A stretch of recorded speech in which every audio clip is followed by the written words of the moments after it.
बंद कराना के आपसे कह रहा हूँ महावीर जी, पंखा बंद कराना चलने।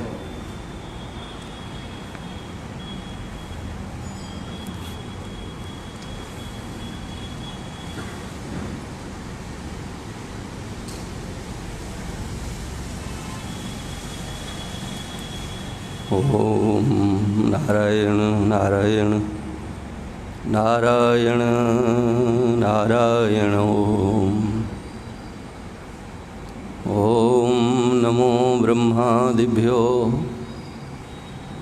ब्रह्म विद्या संप्रदाय कर्तृभ्यो वंश ऋषिभ्यो महादिभ्यो नमो गुरुभ्यः।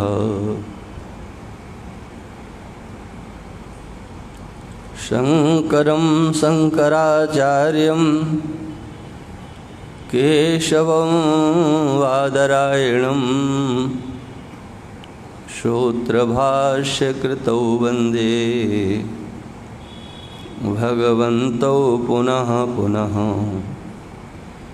प्रशान्तभावं शिवमद्वितीयं प्रदायकं मुक्तिमखण्डबोधं प्रणाशकं मोहमदादिदोषान् प्रणमामि तं सद्गुरुवामदेवं। मङ्गलं दिशतु मे विनायको मङ्गलं दिशतु मे सरस्वती मंगलम दिशतु मे महेश्वरी मंगलं दिशतु मे सदा शिवः मंगलं दिशतु मे सदा शिवः। ओम श्री राम जय जय राम। श्री राम श्री राम जय जय राम। श्री राम जय श्री राम जय जय राम। श्री राम श्री कृष्ण गोविंद हरे मुरारे हे नाथ नारायण वासुदेव।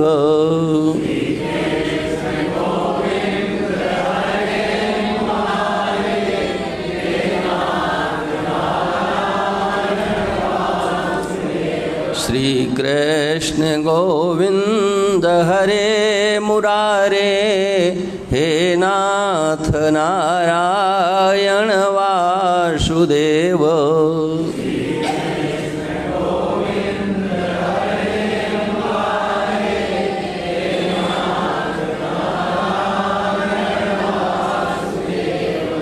हे नाथ नारायण वासुदेव।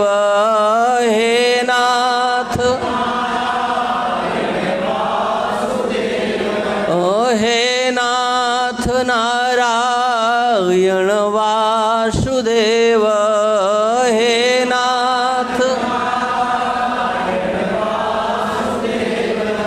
हे नाथ नारायण वासुदेव।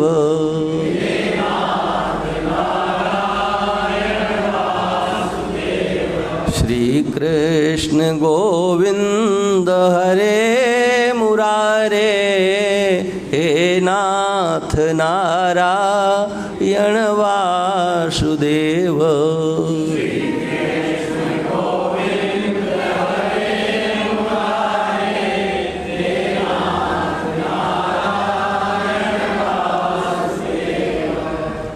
गोविंद मेरो है गोपाल मेरो है। गोविंद मेरो है गोविंद मेरो है गोपाल मेरो है। गोविंद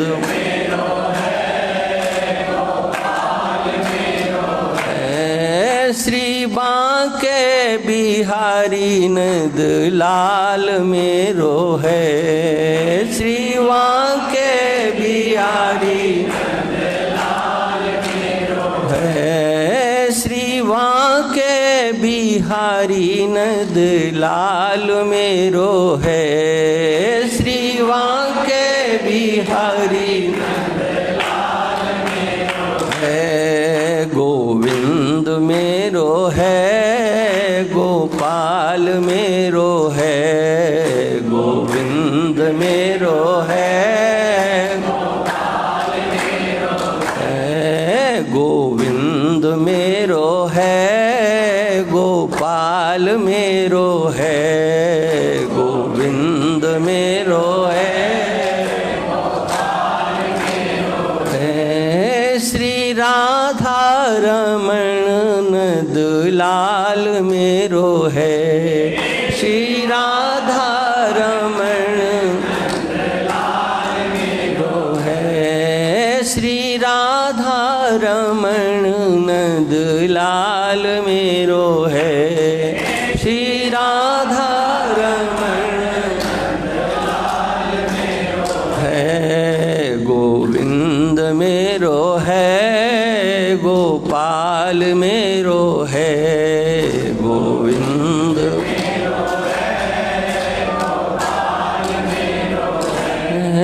गोविंद मेरो है गोपाल मेरो है।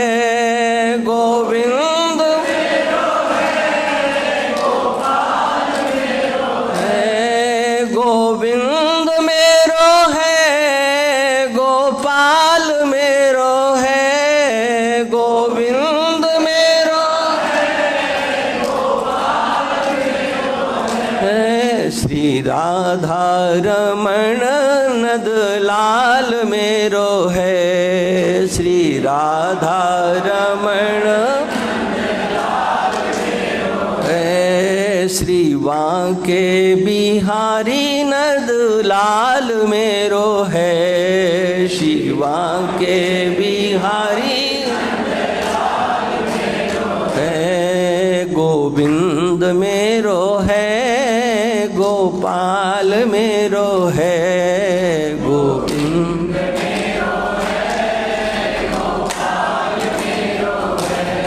गोविंद बोलो हरि गोपाल बोलो, गोविंद बोलो हरि श्री राधा रमण नंद लाल हरि बोलो, राधा श्री बांके बिहारी नंद लाल हरि बोलो, रांके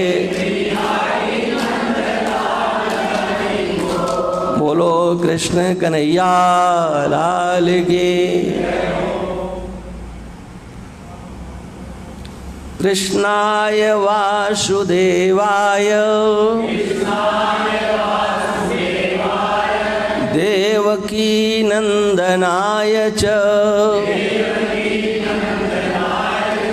नंद गोप कुमाराय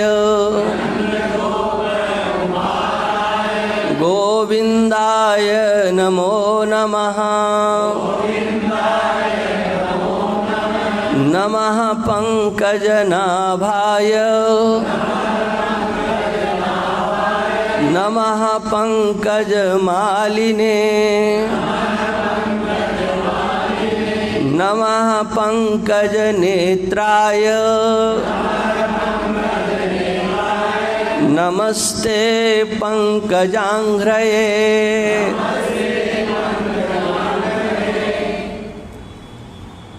वंदनीय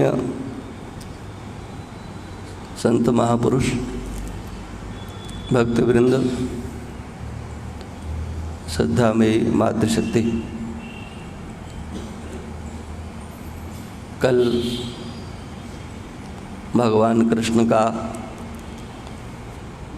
प्राकट्य उत्सव बहुत धूमधाम से पूरे देश में मनाया गया, एक साथ मनाया गया। पूर्व पश्चिम उत्तर दक्षिण सर्वत्र जन्माष्टमी का ये परम पावन पर्व, ये भगवान कृष्ण का अलौकिक अद्भुत जो अवतार है, ये अपने आप में अन्य सभी अवतारों से बहुत विलक्षणता लिए हुए, तुलनात्मक मैं कोई बात नहीं कहता हूँ। यदि तुलना भी की जाती है तो उसका अर्थ किसी को छोटा बताना नहीं होता है, बल्कि जिसकी चर्चा की जा रही है उसकी विशेषता पर दृष्टि डालना होता है। सभी अवतार अपने आप में अद्भुत हैं। हाँ, चाहे भगवान श्री राम का अवतार हो, नृसिंह भगवान हो, वामन भगवान हो, अपने आप में परिपूर्ण है, एक ही है। लेकिन जितना आकर्षण भगवान कृष्ण के लीलाओं में है, उतना आकर्षण कहीं दूसरी जगह नहीं। आप दक्षिण में जाओ तो वहाँ पर आपको रावण के भक्त मिलेंगे। हाँ, भगवान राम का उतने श्रद्धा और प्रेम से नाम नहीं लेते हैं जितना श्रद्धा से प्रेम से वो रावण का नाम लेते हैं। मेरे अपने कानों से सुना हुआ है, देखा है।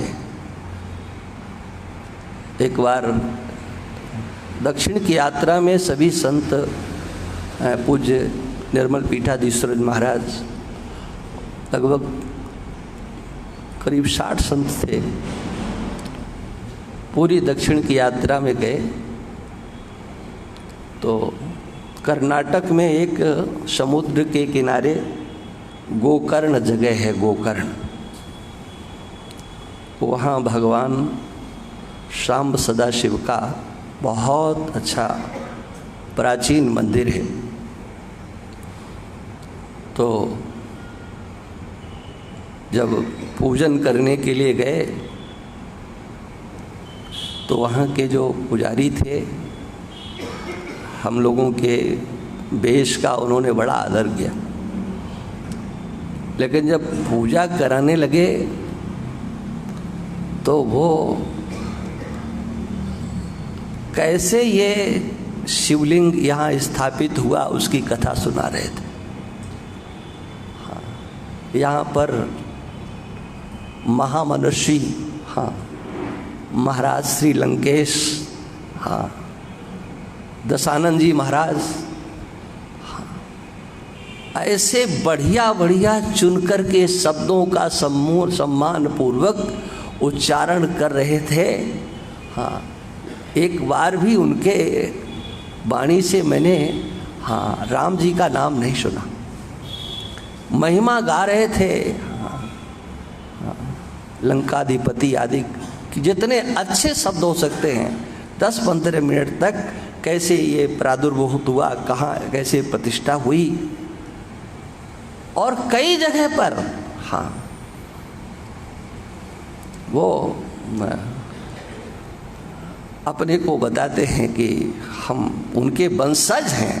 माने वंशज बताने में किसका, हाँ, लंकेश का वंशज बताने में गौरव का अनुभव करते।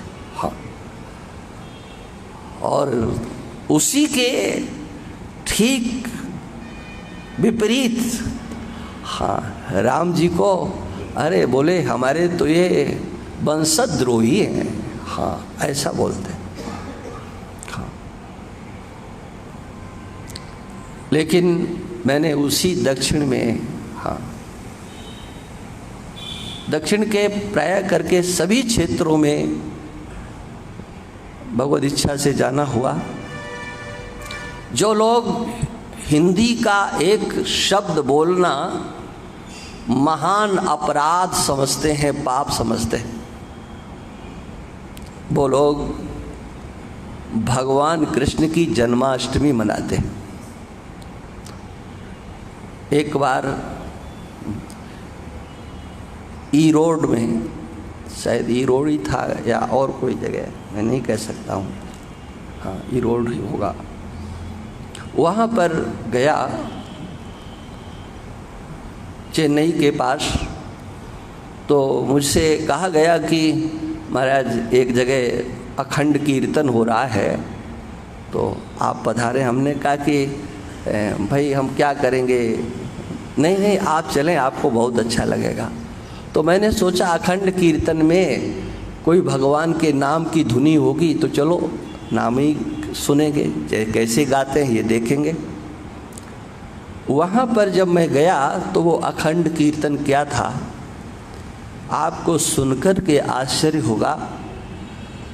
ब्रजवासियों के द्वारा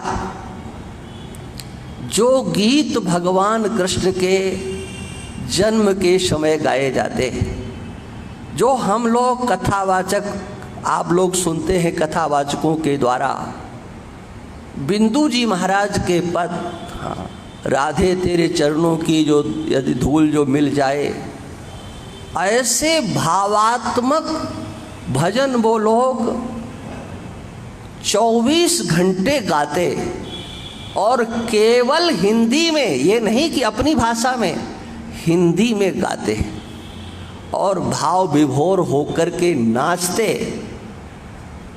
हाँ, मेरे को अंदर से अच्छा तो लगता था, लेकिन बुरा भी लगता था। बुरा ये लगता था कि देखो इनके आंखों में आंसू, इन पदों का भाव जाने बिना, अर्थ जाने बिना आंसू कैसे आ सकते हैं। ये प्रत्येक पद को गा रहे हैं वो सूरदास के पद, वो मीरा के पद, बिंदु जी के पद, हाँ, और जो अभी एक अग्रवाल जी थे जिनके बनाए हुए भजन बहुत प्रसिद्ध हैं, हाँ, आपकी कृपा से सब काम हो रहा है इत्यादि ये भजन, हाँ, वो सब भजनों को गा रहे थे। हम लगभग 3 से 4 घंटे तक उनके बीच में रहे और उन भजनों के माध्यम से भगवान के जन्म का, भगवान की बाल लीलाओं का, और यहाँ तक कि रुक्मिणी वो राधा जी के साथ भगवान का कैसे विवाह हुआ, उन भजनों के माध्यम से वो सारी अभिव्यक्ति करते। हाँ, और वहाँ उनके उसकी ऐसी मान्यता कि जिस लड़की का लड़का का विवाह नहीं होता तो राधा जी के और कृष्ण के विवाह के बाद जो मांगलिक भूषण होते, जो वस्त्र होते कृष्ण जी के, वो लड़के को दे दिए जाते और जो राधा जी के होते वो लड़की के गोद में दे दिए जाते कि तुम आए हो तो तुम्हारी ये मनोकामना पूर्ण हो। और लोग कहते महाराज होता है। तो मुझे अच्छा लगता था, लेकिन अंदर से लगता था कि देखो, हाँ, ये हिंदी जानते हैं, इनको प्रेम है, लेकिन कितनी कट्टरता है। और जैसे ही वो कीर्तन बंद करें, मैं कुछ कहूँ तो वही अड़बड़ तड़बड़ तड़बड़, हाँ, वही, हाँ, जैसे घड़े में कंकड़ डाल दो और फिर उसको हिला दो, महाराज वही भाषा। तो दूसरा हमारे प्रश्न को समझाने वाला और जो है उनके उत्तर को हमको समझाने वाला बीच में रहता था। हाँ, तो अंदर से बुरा लगता था कि अभी 4 घंटे से मैं बैठा बैठा इनकी हर भाव भृंगिमा को देख रहा था, इनके वाणी को सुन रहा था, एक भी शब्द, एक भी पंक्ति, कोई भी राग उनका अशुद्ध नहीं था। हाँ, मेरी तो इच्छा है कि एक बार मैं उन लोगों को बुलाऊं और दिखाऊं वृंदावन में कि देखो ये किस प्रकार से दक्षिण के, माने जो कट्टर एकदम हिंदी के विरोधी हैं, लेकिन भगवान कृष्ण की लीलाओं में वो कितने तन्मय है। इसलिए मैंने कहा पूरब से लेकर के पश्चिम तक, उत्तर से दक्षिण तक कहीं चले जाएं, हाँ, उनकी जैसे ब्रह्म की व्याप्ति है ऐसे ही उन भगवान कृष्ण की लीलाओं की व्याप्ति सर्वत्र है। सब, हाँ, अपनी ओर सबको खींचते हैं। ये भगवान कृष्ण का अद्भुत। और भी आपको बताऊं, दक्षिण में, हाँ, मानस का प्रचार कम है, नहीं हो पाया है, लेकिन एक से एक उद्भट विद्वान श्रीमद् भागवत के दक्षिण में हुए। हाँ, श्रीधर स्वामी नृसिंह भगवान के उपासक थे, लेकिन थे दक्षिण के। हाँ, जिनको भारत का प्रत्येक विद्वान नतमस्तक होकर के उनकी लेखनी को स्वीकार करता है। ये भगवान कृष्ण का अद्भुत चमत्कार, उनका ऐश्वर्य, उनका प्राकट्य अस्मदादियों के चित्त को अपनी ओर आकृष्ट करता ही है। मध्याह्न काल में भगवान का प्राकट्य हुआ। देवता पहले स्तुति करके जाते हैं। कल मैंने उसकी थोड़ी सी चर्चा की थी, थोड़ी सी इसलिए कि पूरी तो भगवान कराते हैं तभी होता है, अपने हाथ में क्या है। हम लोग तो एक कठपुतली की तरह से हैं। हाँ, जैसे कठपुतली का अपना स्वतंत्र कोई अस्तित्व नहीं होता है नचाने वाले के हाथ में, ऐसे ही हम चाहे जितना अच्छा सोचें, किंतु क्या बोलना है, हाँ, ये तो उन्हीं को पता होता है क्या बुलवाना है। हमारी सोची समझी यहाँ आकर के कुछ नहीं, पहले सोचते समझते खूब हैं, ये भी बता दें। हाँ, स्वाध्याय तो मेरा जीवन है, लेकिन बोलते समय, हाँ, वो तो एक मात्र, मैं बनावटी नहीं कह रहा हूँ, कठपुतली की तरह से ही हूँ। कल ही मैंने सोचा था कि तीनों श्लोकों को कह करके आगे बढ़ूंगा। 3 स्तुतियाँ की गई भगवान कृष्ण की देवताओं के द्वारा, वसुदेव जी के द्वारा और माता देवकी के द्वारा, और वो अपने आप में विलक्षण हैं।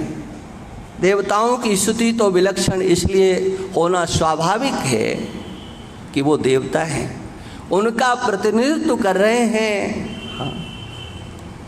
साक्षात वो हिरण्यगर्भ स्वरूप सबय शरीरी प्रथमा ब्रह्मा जी महाराज। भगवान शाम सदा जिनके साथ, शाम सदा शिव जिनके साथ हैं, देवाधिदेव इंद्र भी साथ में हैं, उनकी स्तुति विलक्षण हो तो क्या है, हम लोग क्या स्तुति करेंगे। वो भगवान के स्वरूप को, शक्ति को, ऐश्वर्य को, सबको जानने वाले। किंतु वसुदेव जी महाराज भी जब स्तुति करते हैं तो वो भी देवताओं से पीछे नहीं रहते हैं। देवता कहते हैं सत्यात्मकम त्वाम शरणम प्रपन्ना, आप सत्यात्मक हो, हम सब आपकी शरण में हैं, सत्य ही आपका स्वरूप है। संसार के लोग जिसे सत्य कहते हैं उसके मूल में भी आप ही तो बैठे हुए हो। ये जो सत्य करके भाषित होता है, हाँ, वो अपनी सत्ता से नहीं, ये आपकी सत्ता से असत होते हुए भी ये संसार सत्य जैसा लगता है।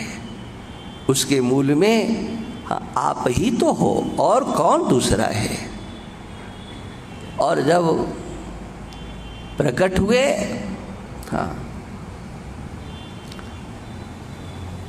तो उस समय वसुदेव जी कहते हैं महाराज मैं आपको जानता हूँ। हाँ, ये कहते हैं, हाँ, मैं आपको जानता हूँ। हाँ, विदितोऽसि भवान साक्षात् पुरुषः प्रकृतेः परः। आप जो मेरे सामने खड़े हैं, हाँ, वो कौन है? हाँ, मैं आपको जानता हूँ, प्रकृति से परे। हाँ, ये प्रकृति माने प्रकृति का जो कार्य है, प्रकृति तो अव्यक्त है, तीनों गुणों की जो साम्य अवस्था उसका नाम है प्रकृति। और त्रिगुणात्मक ये प्रकृति का कार्य, ये त्रिगुणात्मक कार्य और त्रिगुणात्मक कार्य का मूल वो अव्यक्त प्रकृति जिसकी आप तक गति नहीं है, आप उससे परे हो। माने प्रकृति का दर्शन नहीं है, त्रिगुणात्मक प्रकृति के कार्य का दर्शन जो हम लोग देख रहे हैं। ये समग्र हमारे ज्ञानेंद्रियों का विषय बना हुआ है, शब्द के रूप में, स्पर्श के रूप में, रूप के रूप में, रस के रूप में, गंध के रूप में। ये जो त्रिगुणात्मक सृष्टि है, ज्ञानेंद्रियों का विषय है, वह सब प्रकृति का कार्य है। वो दृष्टि में आता है, आप दृष्टि में नहीं आ सकते हो क्योंकि आप तो उस अव्यक्त से भी, प्रकृति से भी परे हो। हाँ, तो मैं हूं, इसमें प्रमाण क्या है? हाँ, भगवान कहें कि मैं हूं, जब प्रकृति से परे और प्रकृति का ही दर्शन नहीं है तो मैं हूं, इसमें प्रमाण क्या होगा? तो कहते हैं कि प्रमाण तो आप ही हो और तो कोई प्रमाण है ही नहीं। हाँ, प्रत्यक्ष प्रमाण की सिद्धि तो आपसे ही हो सकती है और किसी से हो ही नहीं सकती है। हाँ, प्रत्यक्ष प्रमाण जो है ना, वो पूर्णतया यदि कहीं सिद्ध होता है तो परमात्मा में ही होता है। और किस रूप में होता है? मनमाने ढंग से नहीं। हाँ, केवलानुभवानंद स्वरूपः सर्वबुद्धि दृक्। ये कौन कह रहा है? अब लोग तो कहेंगे कि तो अगर हम इन्हीं शब्दों का हम प्रयोग करें ना तो कहेंगे तो वेदांती है ना। हाँ, लोगों ने मोहर लगा दी बिना मतलब। मैं तो कभी नहीं कहता हूँ कि मैं ऐसा हूँ। हाँ, कभी नहीं कहता हूँ। शायद किसी ने नहीं सुना होगा कि मैं ऐसा हूँ, लेकिन लोग तो ज़बरदस्ती मानते नहीं हैं। हाँ, बिना कहे किसी न किसी पल्ले में बैठाल देना, बोलो ये तो उनके हैं, ये तो उनके हैं, उनकी सुनते हैं, उनकी नहीं। ये दुनिया के लोग तो महाराज हाँ घसीटते ही हैं। हाँ, बिना मतलब। हाँ, और हमको खींचना पड़ता है। हाँ, वाजपेयी जी का स्मरण होता है। हाँ, उन्होंने एक बार सदन में कहा कि ऐसी राजनीति हमको पसंद नहीं है। हाँ, ये गंदी राजनीति हम नहीं करते। तो किसी विपक्षी ने कहा तो फिर छोड़ क्यों नहीं देते? तो बोले कि मैं तो इसको छोड़ना चाहता हूँ लेकिन ये मुझको नहीं छोड़ रही। हाँ हाँ, मैं तो इसे छोड़ना चाहता हूँ लेकिन ये मेरे को नहीं छोड़ रही। हाँ, यही कहानी हमको लगता है कि हम लोगों के साथ में होती है।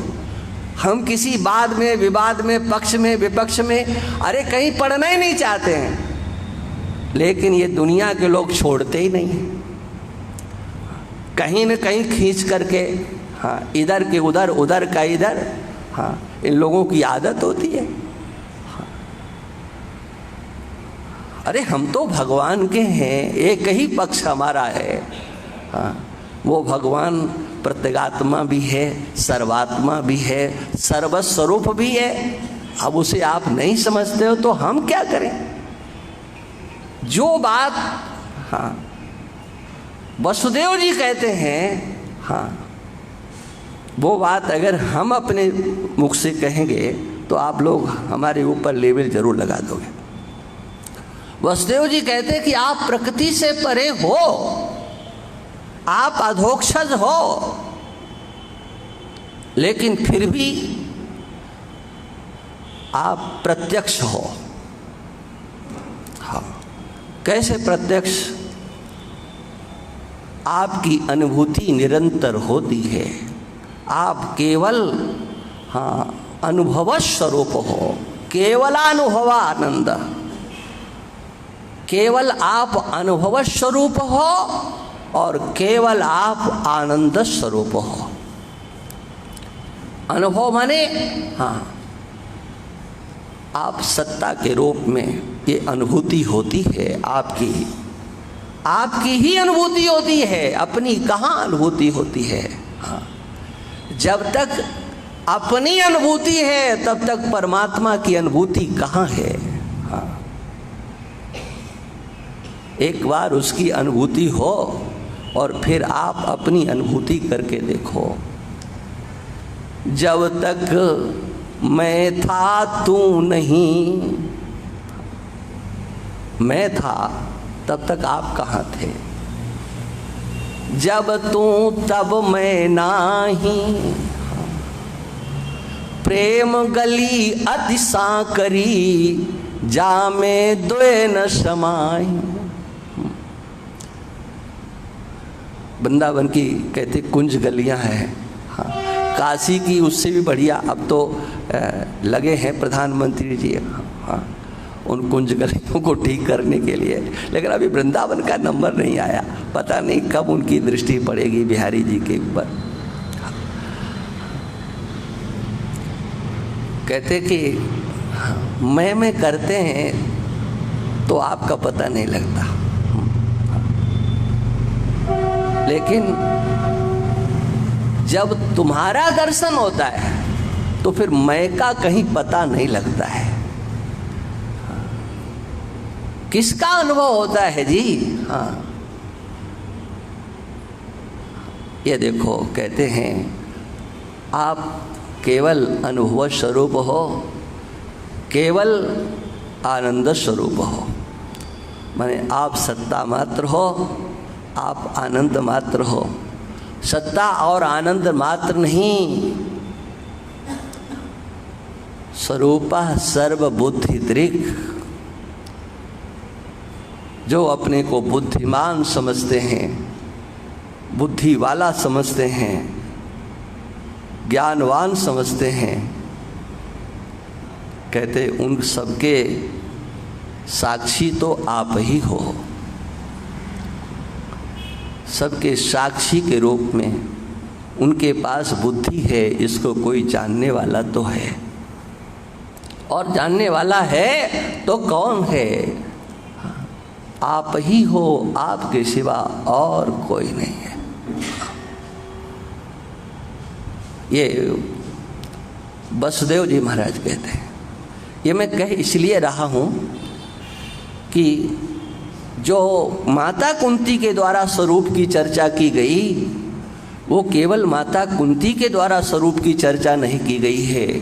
जो भगवान के भक्त हैं वो भगवान के स्वरूप से अनभिज्ञ नहीं होते हैं। भगवान का भक्त तो भगवान के स्वरूप को जानता ही है। हाँ, वो अपनी अस्मिता को भगवान के स्वरूप में विगलित करता है। अपने अस्तित्व को, अपने अस्मिता को, उनके स्वरूप को जान करके हाँ अपने अस्तित्व को मिटा देता है। हाँ, यही तो भगवान कहते हैं, और क्या। भक्त्या माम अभिजानाति यावान यस्यास्मि तत्वतः। यथार्थ रीति से मेरी भक्ति करने वाला भक्त जानता है मैं कैसा हूँ। हाँ, बोले जान लेता है तो फिर क्या करता है? का फिर उसका अस्तित्व नहीं रहता है। ये भगवत गीता 18वां अध्याय देखो। हाँ, भक्त्या माम अभिजानाति यावान यस्यास्मि तत्वतः। मैं जिस ऐश्वर्य वाला हूँ, जिस स्वरूप वाला हूँ, और जो हूँ, यह जो हूँ, हाँ, तत्वतः माने यथार्थतः, जिसका वर्णन देवताओं के द्वारा किया गया, जिसका वर्णन वसुदेव जी के द्वारा किया गया, जिसका वर्णन कुंती देवी के द्वारा किया गया, और अभी एक श्लोक और है वो माता देवकी का। हाँ, जो भी हैं भगवान के भक्त हैं, वो भगवान के रूप के ही केवल उपासक नहीं होते हैं, वो भगवान के स्वरूप को जानते हैं। और स्वरूप को जान करके अपनी अस्मिता को सदा सदा के लिए मिटा देते हैं। रूप को जानने वाले अपनी अस्मिता को अलग रख करके उनकी पूजा करते हैं, उपासना करते हैं, अनेक प्रकार से हाँ उनकी लीलाओं आदि का आनंद लेते हैं। लेकिन वो भगवान का भक्त अपनी अस्मिता को मिटा देता है, भगवान के स्वरूप में एकीभूत कर देता है। ये बात भगवान कृष्ण कहते हैं। भक्त्या माम अभिजानाति यावान यस्यास्मि तत्वतः ततो माम तत्वतो ज्ञात्वा विशते तदनंतरम। विशते, हाँ, जब मेरे को जान लेता है, हाँ, तो मेरे में ही वो लय हो जाता है। उसका अपना कोई व्यक्तित्व नहीं रहता है, उसका अपना कोई अस्तित्व नहीं रहता है। अपने व्यक्तित्व और अस्तित्व को रखने के लिए ही स्वरूप को जानने से संसार के लोग डरते हैं। अपनी मान्यताओं को जीवित रखने के लिए केवल रूप की उपासना तक सीमित रहते हैं। हाँ, जहाँ पर किसी भी मान्यता का कोई अस्तित्व नहीं रहता है, उसी का नाम तो ज्ञान होता है। और क्या है? ज्ञान मान जहाँ एकौ नाई, कोई मान्यता नहीं है। लेकिन जब तक अपनी मान्यताओं में आप रस ले रहे हो, और सगुण साकार मुरली मनोहर सुदर्शन चक्रधारी वृंदावन बिहारी या गोवर्धनधारी या द्वारकानाथ श्रीनाथ, जिनमें भी आपका मन लगता है, अपने अस्तित्व को बचा करके उनकी पूजा करो। जब अस्तित्व से तुम्हें वैराग्य हो जाए कि इस अस्तित्व को हम किसके लिए बचा रहे हैं, अपनी अस्मिता को हम किसके लिए रखना चाहते हैं, अपने अस्तित्व को जिस दिन भगवान में लीन करने की इच्छा हो, उस दिन माता कुंती के द्वारा बताए गए स्वरूप का चिंतन करो। उस सत्यात्मक परमात्मा की शरण लो। उनके स्वरूप में अपनी अस्मिता को विलय करना होता है, अपने अस्तित्व को पृथक से नहीं रखना होता है। बस यही रूप और स्वरूप के बीच में एक विभाजक रेखा होती है। रूप की उपासना में अपना व्यक्तित्व, अपना अस्तित्व, अरे अपना प्रभुत्व भी, हाँ मैं कौन हूँ, हाँ बोले मैं अमुक हूँ, ऐसा हूँ, हाँ अपना अधिकार भी, हाँ किसी भी रूप में, हाँ कोई भी अधिकार प्रभुता के बिना नहीं आता है। कहीं न कहीं उसमें आपका प्रभुत्व, मैं कुछ हूँ, ये भाव बैठा होता है। अस्मिता विगलित करना है तो भगवान के स्वरूप को समझना होगा। वो सबके अनुभव के रूप में, आह्लाद के रूप में, साक्षी के रूप में, सच्चिदानंद स्वरूप में सर्वांतरात्मा होकर के उल्लसित हो ही रहे हैं। माता देवकी जब स्तुति करती हैं, देखो इसमें कुंती के द्वारा जो स्तुति की गई है, कृष्णाय वासुदेवाय देवकी नंदनाय चा, हाँ देवकी नंदन की स्तुति है। यहाँ पर देवकी नंदन को बार बार नमन है, देवकी नंदनाय नमो नमः। तब यहाँ देवकी नंदन से एक दिन मैंने कहा था, चातुर्मास के प्रारंभ में कभी चर्चा आई होगी, मुझे स्मरण है कि मैंने कहा था। मूल भागवत में कहीं वो प्राप्त नहीं होता है, और उस ग्रंथ को मैंने देखा भी नहीं है, लेकिन महानुभाव ऐसा कहते हैं। बृहद विष्णु पुराण है, विष्णु पुराण को तो मैंने देखा है, लेकिन बृहद नहीं देखा है। नहीं देखा है इसलिए मैं साफ कह रहा हूँ कि मैंने नहीं देखा है। कहते हैं बृहद विष्णु पुराण में यशोदा जी के 2 नाम हैं। अरे तो क्या ज़्यादा भी हो सकते हैं।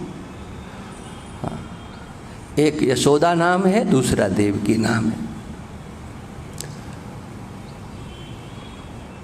एक बार एक महापुरुष से, हाँ इस बात को लेकर के कोई हमारा विवाद तो नहीं था, हमारा अपना पक्ष था।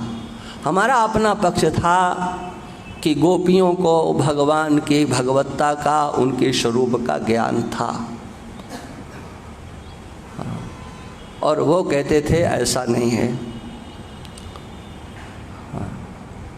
उसी को लेकर के वृंदावनम सखी भुवो वितनोति कीर्तिम यद देवकी सुत पदाम्बुज लब्ध लक्ष्मी। वेणु गीत के अंतर्गत देवियां कहती हैं ये वृंदावन वैकुंठ से भी ज़्यादा कीर्ति को प्राप्त हो रहा है। हाँ, किस लिए कहा देवकी सुत पदाम्बुज लब्ध। देवकी नंदन के श्री चरणार बिंदों के से अंकित होकर के वृंदावन अपनी कीर्ति को तीनों लोकों में फैला रहा है। तो हमने कहा कि ये देवकी का नाम ले रहे हैं, इसका मतलब है कि भगवान क्या है ये जानते हैं। ये यशोदा नंदन नहीं है, ये देवकी नंदन है। तो उन्होंने कहा ऐसा नहीं है, बहुत है उस पर पक्ष, जैसे अपने वेदांत ग्रंथों में पक्ष पूर्व पक्ष चलता है ना, बहुत है उसमें। हाँ, लेकिन अब जिनको नहीं मानना होता है तो नहीं मानते हैं। हाँ, मैंने उनके सामने ये भी पक्ष रखा कि मान लीजिए ये नाम यशोदा जी का ही है, देवकी नाम, लेकिन यशोदा जी के पुत्र के श्री चरणों में इतनी सामर्थ्य कैसे आ गई, उनको कैसे पता है कि यशोदा जी के देवकी का दूसरा नाम यशोदा, यशोदा जी के पुत्र के चरण रज से ऐसी कीर्ति वृंदावन की फैल रही है कि बैकुंठ को भी लजा रही है। तो मैंने कहा ये क्या है। तो फिर अब उस पर जिन्हें नहीं मानना होता है वो अपनी और बात रखते हैं, और भी उसमें हाँ, न खल गोपिका नंदनो भवान अखिल देहि नाम अंतरात्म दृक् इत्यादि एक नहीं अनेकों पक्ष हैं। मैं इस पक्ष को स्वीकार करता हूँ कि गोपियाँ भगवान के स्वरूप को जानती थी, उन्हें भगवान के स्वरूप का ज्ञान था, लेकिन रसिक उपासक हाँ, उनकी उपासना को हम नमन के सिवा और कुछ कर नहीं सकते हैं, वो ये मान के नहीं देते हैं। जब ज़्यादा कहो तो कहेंगे कि वो कई प्रकार की गोपियाँ थीं। हाँ, बचने का रास्ता कई प्रकार में बता इसलिए आपको रहे हैं कि आप लोग ऊपर ऊपर की कथाएं सुनते हो, अंदर की बातें तो हम ही लोग जानते हैं।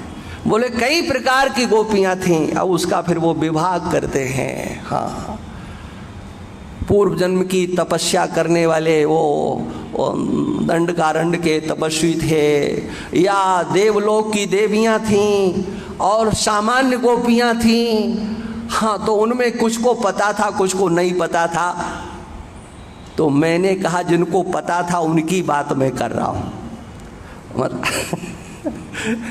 लेकिन अब उनके पक्ष बहुत प्रबल होते हैं भाई। हाँ, और उनको हम स्वीकार कर लेते हैं इसलिए कि जिसके गांव में रहना है उसकी हाँ हाँ करना होता है ना।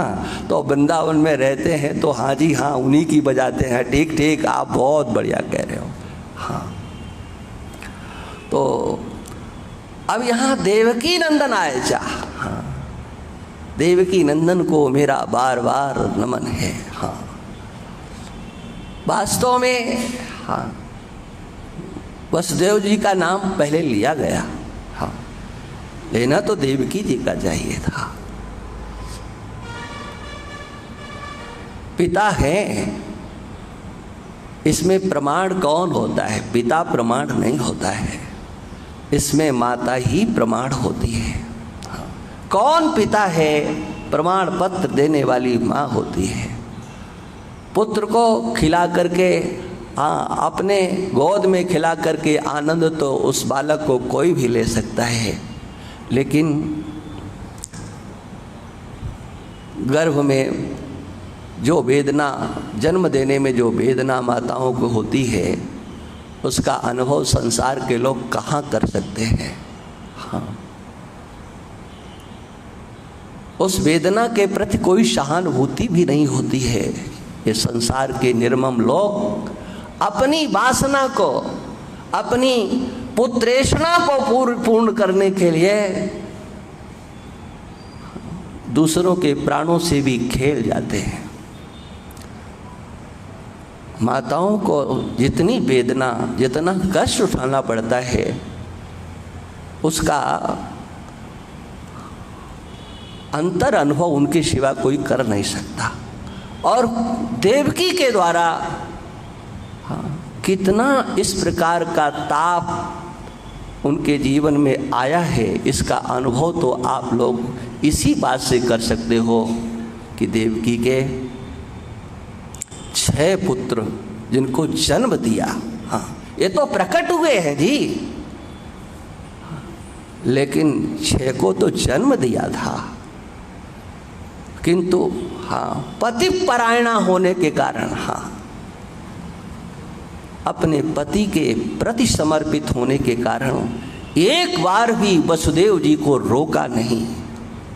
हाँ, ऐसा मत करो, ऐसा मत करो, ये कितना बड़ा त्याग होगा। हाँ मेरे पतिदेव ने वचन दिया है, जो भी संतान होगी तुम्हारे हाथों में ला करके समर्पित करूंगा। हाँ, सोचो जन्म के बाद बालक का कोई सुख देवकी को नहीं मिला, एक नहीं 6 बालकों को जन्म दिया। अरे आए 8वें में, हाँ, लेकिन वो जो वेदना है, हाँ, क्या उस वेदना की कभी अनुभूति नहीं होगी? क्या कभी उसकी स्मृति नहीं होगी? और इसीलिए मैंने कहा था वो पक्ष दूसरा था, लेकिन सत्य ये है, हाँ, कि वो वेदना की स्मृति, वो जन्म देने वाले पुत्रों के प्रति वात्सल्य है, जिसका कोई सुख देवकी को नहीं मिला।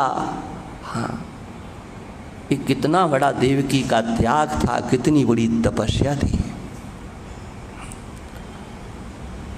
भगवान देवकी के गर्भ में आते हैं। देवकी ने किसको अपने गर्भ में लिया? सुखदेव जी कहते हैं, सा देवकी सर्व जगन निवास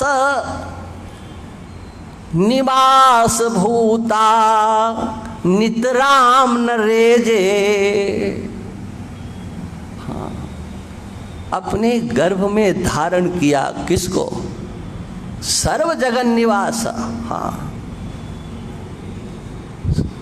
समस्त तीनों लोक 14 भुवनों में, सर्व जगत का अर्थ है तीनों लोक 14 भुवनों में सबके अंतर जो है। हाँ ये बात एक बार नहीं। हाँ निशीथे तमुद्भूते जायमाने जनार्दने देवक्याम देवरूपिण्याम विष्णु सर्वगुहाशया। ये नहीं कहा गया क्या वैकुंठ लोकवासी क्षीर सागर वासी भगवान का अवतार हो रहा है? किसका अवतार? सर्वगुहाशया, सबके अंतर जो बैठे हुए हैं। ये अवतार देवकी के पुत्र का नहीं, जन्म देवकी का नहीं, देवकी पुत्र के पुत्र का नहीं, हमारे आपके सबके अंतर में बैठे हुए उन भगवान का। हाँ सुखदेव जी कहते हैं ऐसे भगवान सर्व जगन निवास, हाँ, नितराम न रेजे। हाँ देवकी का कोई वो प्रभाव भगवान को लेकर के, अरे देखो माताओं के कुक्षा में जब कोई शिशु आता है तो घर के लोग की तो बात छोड़ दो, दोनों पक्ष के लोग आह्लादित होते हैं, आनंदित होते हैं। हाँ कुक्षा में कुछ है, पेट में कुछ है। लोगों को प्रतीक्षा होती है, आनंद मनाने की तैयारी होती है, लेकिन भगवान देवकी के गर्भ में आए, किंतु नितराम न रेजे। हाँ, कहीं पर भी उनका प्रकाश नहीं हुआ, किसी को पता ही नहीं चला। हाँ, कैसे? तो एक बड़ी सुंदर, बहुत सुंदर उपमा सुखदेव जी देते हैं। हाँ,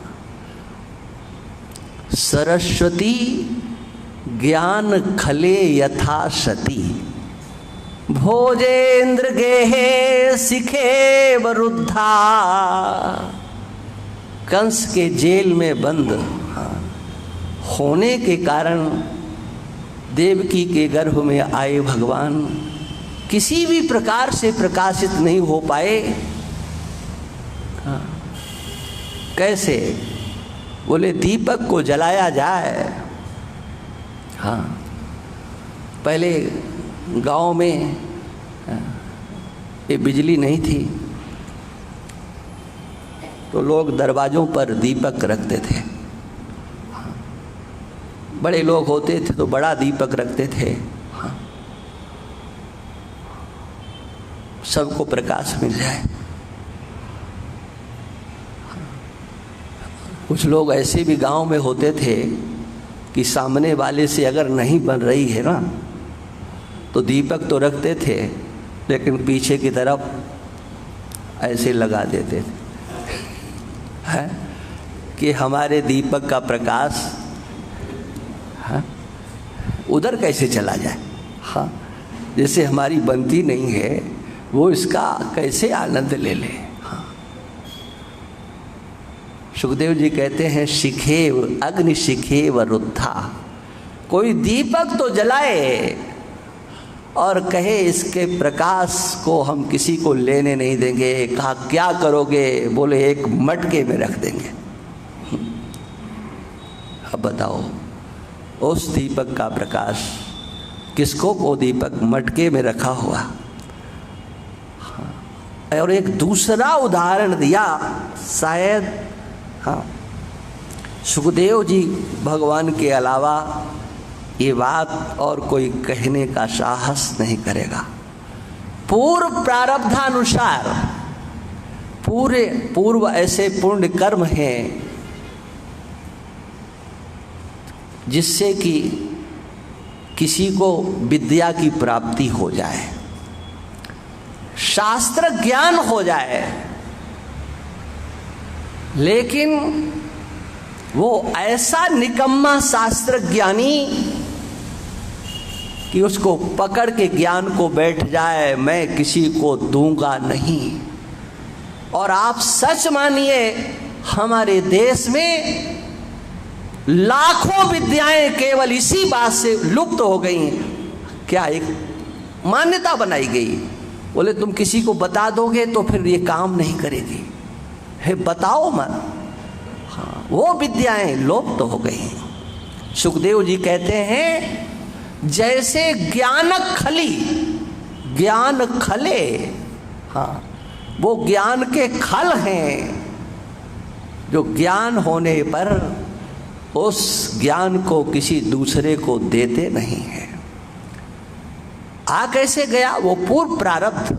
हाँ, यथा सरस्वती, हाँ, ज्ञान खले रुद्धा। सरस्वती देवी, हाँ, सच कह रहा हूँ, ये काशी के महापुरुष बैठे हैं, माफ करना मैं नाम नहीं लेता हूँ किसी का भी, लेकिन मैं सच आपसे कहता हूँ कि ये ज्ञान खलता आज भी देखी जाती है। इसका अनुभव मुझे है, मैं झूठ नहीं बोल रहा हूँ। विद्वान अपनी विद्या को दूसरों को देने में पाप जैसा समझते हैं। काशी में छात्र पढ़ने के लिए जाते हैं, घर छोड़ करके, माँ बाप को छोड़ के जाते हैं, सर्दी गर्मी सहते हैं, लेकिन वहाँ के विद्वान अपनी पूर्ण खलता का परिचय देते हैं, पूर्ण खलता का, उनका समय बर्बाद करते हैं। हाँ, एक पंक्ति पढ़ाएंगे, दो पंक्ति पढ़ाएंगे, दूसरी कथा शुरू कर देंगे। हाँ, अगर कोई बालक कुछ कहे तो कहते कल से नहीं आना। हाँ, सेवा करानी है, सेवा कराते हैं। आप समझ लो ये सनातन धर्म के दुश्मन हैं लोग, हमारे संस्कृति के, हमारी विद्या के दुश्मन हैं। हाँ, ईश्वर की कृपा से, सांब सदा शिव की नगरी में रह करके भगवान की कृपा से उन्हें ज्ञान प्राप्त हुआ है, लेकिन मुक्त कंठ से पढ़ाना उनको अपना धर्म नहीं समझते हैं। हाँ, सुखदेव जी कहते हैं यहाँ यथा सरस्वती सती ज्ञान खले रुद्धा, जैसे ज्ञानक खली के पास जाकर के सरस्वती रुद्ध हो जाती है, ऐसे ही माता देवकी के गर्भ में जगत निवास परमात्मा आया हुआ कहीं प्रकाशित नहीं हुआ। लेकिन बाद में प्रकाशित हुए। किंतु कहाँ प्रकाशित हुए? भगवान कृष्ण ने सोचा ये मथुरा नगरी, हाँ, मेरे प्रकाशित होने का, भाई देखो समय तो हो गया है, लेकिन एक श्लोक कह करके, मेरे प्रकाशित होने की जगह यहाँ नहीं है। हाँ, इसलिए अब माता देवकी की स्तुति तो रह गई है, लेकिन आगे चलते हैं। माता देवकी ने भी महाराज बहुत बढ़िया शब्दों में इतनी अच्छी स्तुति की है कि भागवत को पढ़ने से पता लगता है जितने अच्छे शब्दों का प्रयोग एक साथ किया गया है, माता देवकी के द्वारा किया गया भगवान के स्वरूप के विवेचन में, उतना अन्यत्र आपको मिलेगा नहीं। हाँ, सुना देता हूँ, आप क्या हो? रूपम यत्तत् प्राहुरव्यक्त मात्रम, रूपम यत्तत् प्राहुरव्यक्त माध्यम ब्रह्म ज्योति निर्गुणम निर्विकारम सत्ता मात्रम निर्विशेषम निरीहम। ये वेदांतियों के घिसे पिटे शब्द हैं, जितने शब्द होते हैं ना। हाँ, सत्ता मात्रम निर्विशेषम निरीहम सत्वम साक्षात विष्णुरध्यात्म दीपः। आप अध्यात्म दीप हो। ये अध्यात्म क्या है? देखो, इसकी व्याख्या नहीं करूंगा, मैंने आपको सुना दिया है। हाँ, हाँ, भगवान वहाँ प्रकाशित नहीं हुए। कहाँ प्रकाशित हुए? हाँ, गोकुल में जाकर के उनका प्रकाश होता है। हाँ,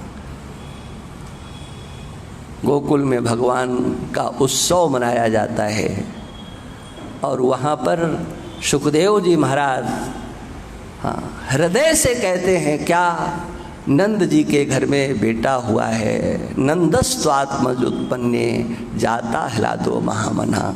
और इसीलिए लोग कहते हैं नंद के आनंद भयो, नंद के आनंद भयो।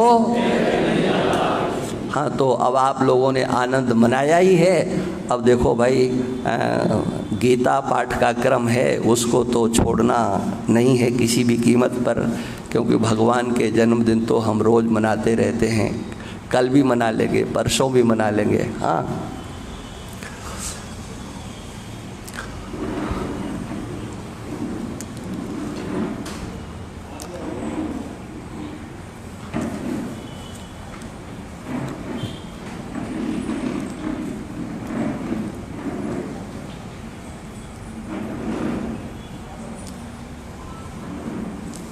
देखो भाई,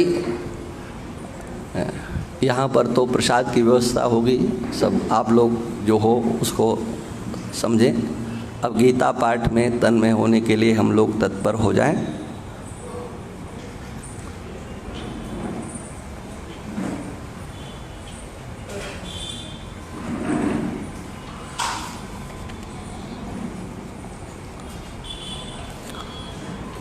10वां अध्याय प्रारंभ होगा। प्रपन्न पारिजाताय स्तोत्र बेत्रैकपाणये ज्ञानमुद्राय कृष्णाय गीतामृतदुहे नमः। अथ दशमोऽध्यायः। श्रीभगवानुवाच भूय एव महाबाहो शृणु मे परमं वचः यत्तेऽहं प्रीयमाणाय वक्ष्यामि हितकाम्यया। न मे विदुः सुरगणाः प्रभवं न महर्षयः। अहमादिर्हि देवानां महर्षीणां च सर्वशः। यो मामजमनादिं च वेत्ति लोकमहेश्वरम्। असम्मूढसमर्थेषु सर्वपापैः प्रमुच्यते।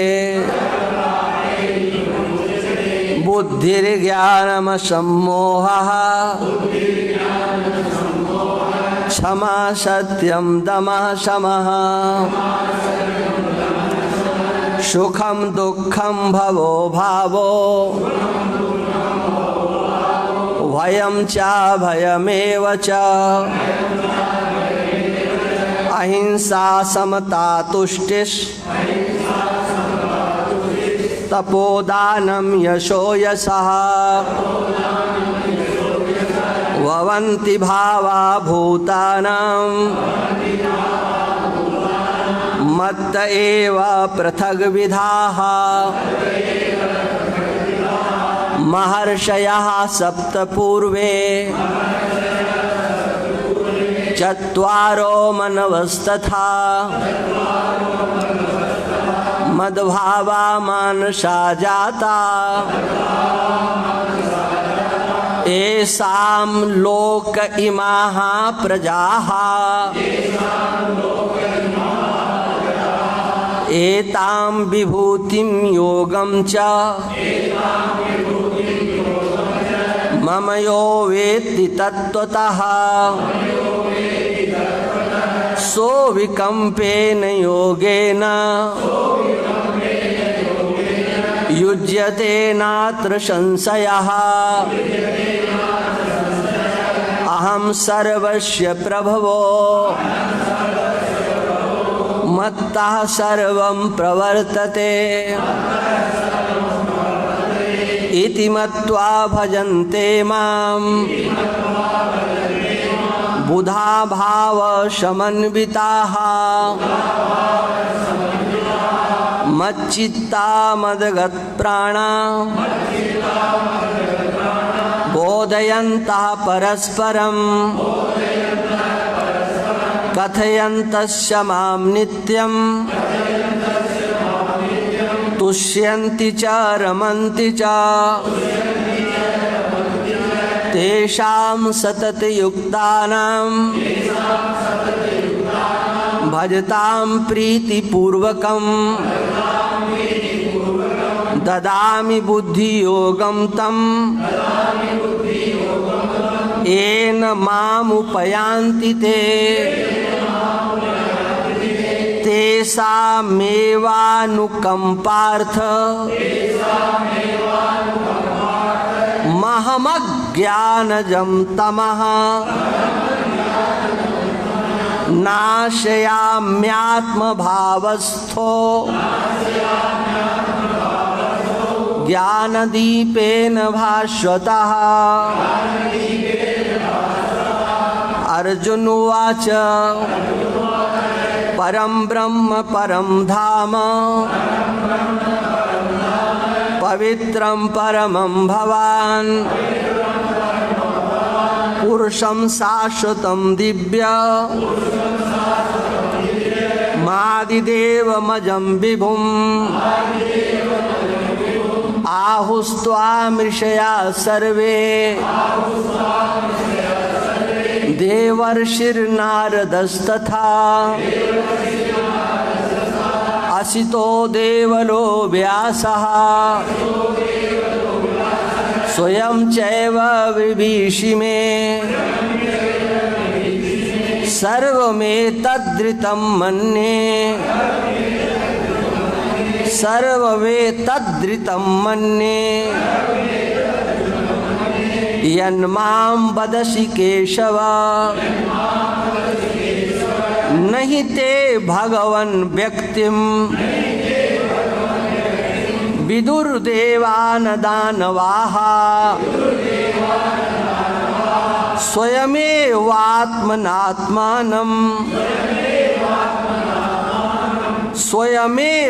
स्वयमेवात्मनात्मानं वेत्थ त्वं पुरुषोत्तमा भूतभावन भूतेश देवदेव जगत्पते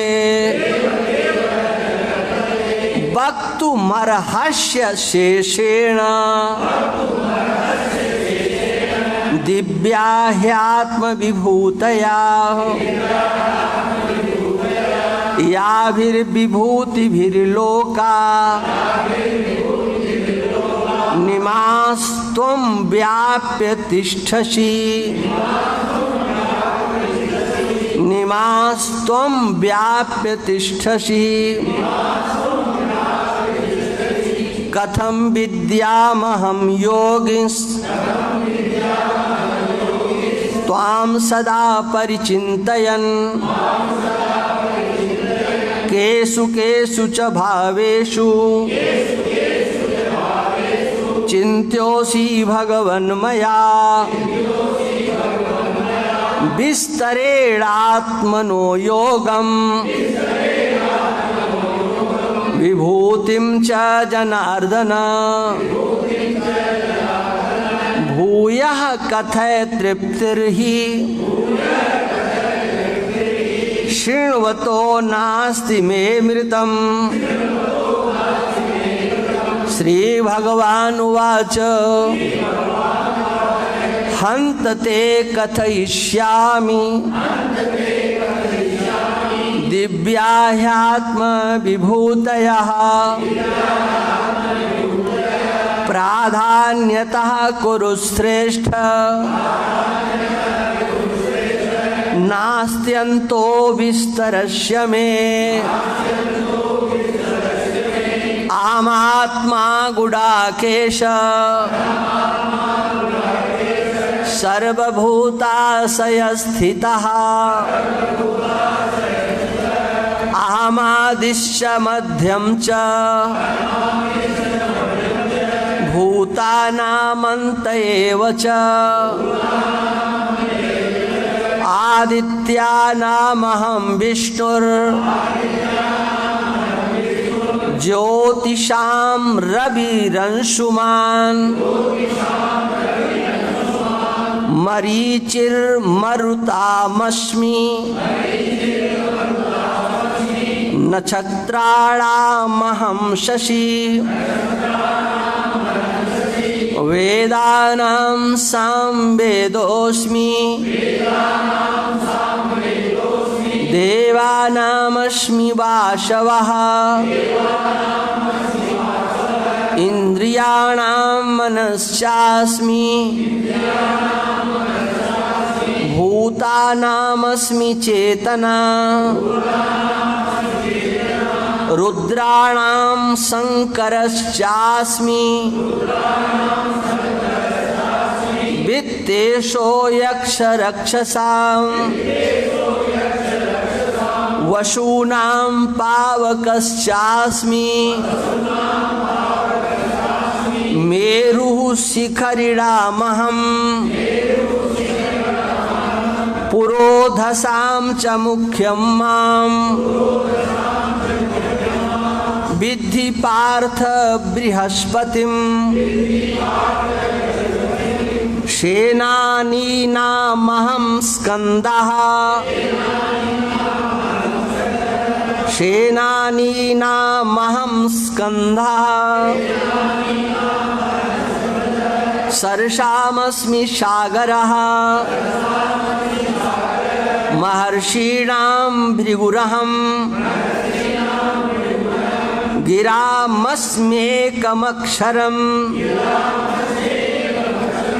यज्ञानां जपयज्ञोऽस्मि स्थावराणां हिमालयः अश्वत्थः सर्ववृक्षाणां देवर्षीणां च नारदः गन्धर्वाणां चित्ररथः सिद्धानां कपिलो मुनिः उच्चैः श्रवसमश्वानां उच्चैः श्रवसमश्वानां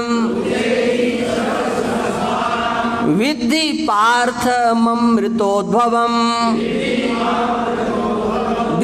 विद्धि माममृतोद्भवम् विद्धि माममृतोद्भवम् ऐरावतं गजेन्द्राणां नराणां च नराधिपम् आयुधानामहं वज्रं धेनूनामस्मि कामधुक् धेनूनामस्मि कामधुक्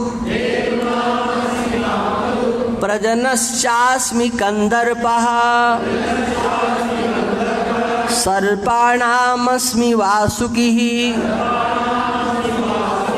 अनन्तश्चास्मि नागानां वरुणो यादृशामहं पितॄणामर्यमा चास्मि यमः संयमतामहं प्रह्लादश्चास्मि दैत्यानां कालः कलयतामहं मृगाणां च मृगेन्द्रोऽहं वैनतेयश्च पक्षिणां पवनः पवतामस्मि रामः शस्त्रभृतामहं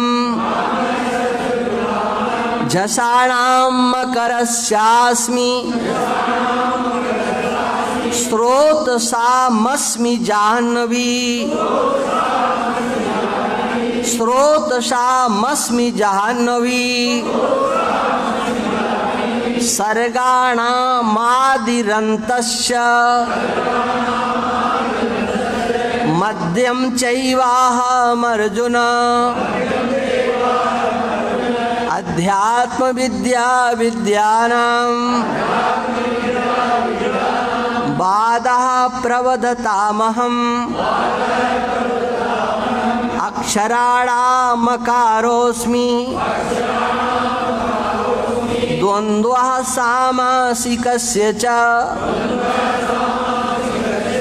द्वन्द्वः सामासिकस्य च अहमेवाक्षया कालो धाताहं विश्वतो मुखः मृत्युः सर्वहरश्चाह मुद्भवश्च भविष्यताम् कीर्तिः श्रीर्वाक्च नारीणाम् कीर्तिः श्रीर्वाक्च नारीणाम् कीर्तिः श्रीर्वाक्च नारीणाम् स्मृतिर्मेधा धृतिः क्षमा स्मृतिर्मेधा धृतिः क्षमा बृहत्साम तथा साम्नाम गायत्री छन्दसामहं माशानां मार्गशीर्षोः मृतूनां कुसुमाकरः मृतूनां कुसुमाकरः द्यूतं छलयतामस्मि तेजस्तेजस्विनामहं जयोस्मि व्यवसायोस्मि सत्वं सत्ववतामहं विष्णीनां वासुदेवोऽस्मि पाण्डवानां धनञ्जयः मुनीनामप्यहं व्यासः कवीनामुसना कविः दण्डो दमयतामस्मि नीतिरस्मि जिगीषिताम् मौनं चैवास्मि गुह्यानां ज्ञानं ज्ञानवतामहं यच्चापि सर्वभूतानां बीजं तदहमर्जुन न तदस्ति विना यस्यान् मया भूतं चराचरं नान्तोऽस्ति मम दिव्यानां विभूतीनां परन्तप एष तु देशतः प्रोक्तो विभूतेर्विस्तरो मया यद् यद् विभूतिमत्सत्त्वं यद् यद् विभूतिमत्सत्त्वं श्रीमदूर्जितमेव वा तत्तदेवावगच्छत्वं तत्तदेवावगच्छत्वं मम तेजोंस संभवम् अथवा बहुनैतेन किं ज्ञातेन तवार्जुन विष्टभ्याहमिदं कृत्स्न मेऽङ्कांसेन स्थितो जगत् अथवा बहुनैतेन किं ज्ञातेन तवार्जुन विष्टभ्याहमिदं कृत्स्न मेकांसेन स्थितो जगत् ओम तत्सदिति श्रीमद्भगवद्गीता सुपनिषत्सु ब्रह्म विद्यायां योगशास्त्रे श्री कृष्णार्जुन संवादे विभूति योगो नाम दशमोऽध्यायः।